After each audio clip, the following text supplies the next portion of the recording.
94 కీర్తన 19 చరణము. నా అంతరంగమందు విచారములు హెచ్చుగా నీ గొప్ప ఆదరణ నా ప్రాణమునకు నెమ్మది కలుగజేయుచున్నది. ఆలకిస్తున్నారా?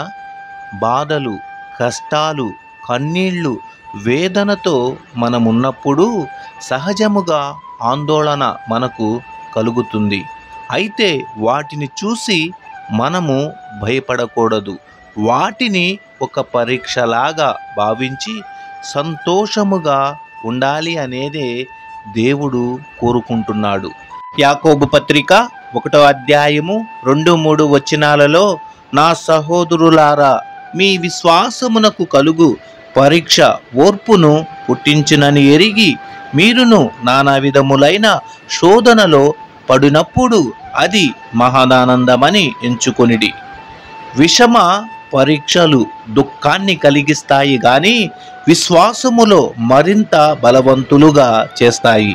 విశ్వాసులు పరిపూర్ణముగా వృద్ధి చెందాలి అని దేవుని కోరిక.